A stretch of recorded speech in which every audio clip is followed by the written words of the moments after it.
남편 덕을 볼 일 있으면 볼 수 있죠. 그것이 정당하다면. 그런데 저희들이 문제 제기를 하는 것은 남편께서 범법행위로 국정원 특활비로 입막음용으로 했다 해서 검찰 수사까지 받고 유죄 선고를 받았는데, 근데 그 남편이 윤석열 캠프의 핵심 요직을 차지했고 그래서 문제가 되는 거고, 우리 후보자께서 외교부 35년 근무했는데 외교부 장관이 됐다면 남편 떡 받다고 하겠습니까? 전혀 엉뚱한 중기부로 왔기 때문에 남편 떡 본 거 아니냐라고 의문을 제기하는 거예요. 문재인 정부 때요, 유명희 통상교섭본부장을 임명했습니다. 남편은 자유한국당 국회의원이었습니다. 그 인사가 그래서 상당히 화제가 된 적이 있습니다. 남편이 자유한국당인데 문재인 정부의 통상교섭본부장이 아내가 된 거예요. 그것처럼 그런 인사가 잘된 인사인 거죠. 이건 의심을 받기에 충분한 인사다, 이렇게 말씀을 드린 거죠. 아닌 밤중에 왜 중기부? 이런 거예요. 외교관이 뭘 한다고? 이런 거죠. 그렇고요. 오전에 제가 질의할 때 그 아들 며느리 성산동 빌라와 은평 아파트에서 신용대출 받았다고 본인이 얘기했어요. 자, 근데 의심이 되는 것은 그냥 주택담보대출을 받으면 이자율도 2.3%, 3.8%였어요, 이 당시에. 근데 신용대출은 1금융권 기준으로 최저가 5.8%예요.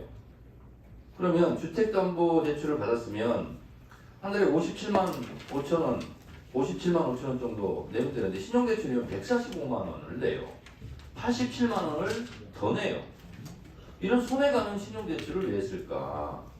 이런 생각이 들고, 또 2020년 당시 며느리는 주택담보대출로 1억 3,420만 원을 대출을 받아요. 근데 신용대출을 또 일으킨다? 이게 거의 불가능하다는 거예요. 제가 알아보니까. 그리고 저희 직원 보좌진 중에 20% 청년이 있어요. 1억 전세자금 대출이 있을 때 신용대출 한도가 300만 원이라는 거예요. 근데 신용대출을 받았다면 이것도 또 특혜대출 아니냐, 이런 의혹을 가질 수밖에 없어요. 그리고 중요한 것은, 그러면 그런 신용대출을 받았다면 그 근거 자료를 제출하면 클리어하겠는데 그건 또 안 해요. 그러니까 저희로서는 그 출입하는 중기부 직원한테 물어보니 후보자, 엄마가 대출해 줬을 수도 있겠죠, 이렇게 답변을 받은 거예요. 그래서 제가 의문을 제기하는 겁니다. 그래서 이 부분은 말로 때우려 하지 마시고 자료로 제출해서 클리어하게 해명을 하시기 바랍니다. 그리고 또 한 가지, 중대재해처벌법 계속 의원님들이 얘기하시는데, 아니 내정됐다고 업무 파악도 안 됐을 텐데 왜 쓸데없이 이런 중기중앙회 같은 데 가가지고 업무 파악도 안 됐을 텐데 굉장히 민감한 50인 미만 사업장 이거 유예하는 것처럼 그렇게 얘기를 했어요. 뭘 알고 얘기한 거예요? 먼저 중기중앙회 자, 말씀드리겠습니다. 유예 대상 네. 50인 미만 사업장이 이게 언제부터 적용이 되는 걸로 돼 있죠? 적용 자체는 이제 유예했으니까 내년부터. 내년 언제죠? 내년 1월 27일부터 되는 그렇습니다. 것으로 알고 있습니다. 자, 산업재해 몇 퍼센트가 50인 미만 사업장이 일어난지 아세요? 네, 그 굉장히 한 65에서 70%로 알고 있습니다. 80%예요. 숫자도 틀리잖아요, 지금 말씀하시는 게. 네, 대부분의 숫자들이 많이 나와 있다고 알고 있습니다. 자, 80%가 50인 미만 사업장이에요. 심각한 겁니다. 사람 죽고 다치고 하는 거예요. 근데 이거를 장관도 아니고 장관 후보자 입장에 가가지고 청문회도 거치기 전에 이런 막 던지기식 발언하면 곤란합니다. 그래서 제고해 주시고요. 후보자가 어느 정도 공부되는지 물어볼게요. 청년 재직자 내일 채용 공지에 대해서 아시나요? 네, 네, 보고 받았습니다. 이건 어떻게 해야 되나요?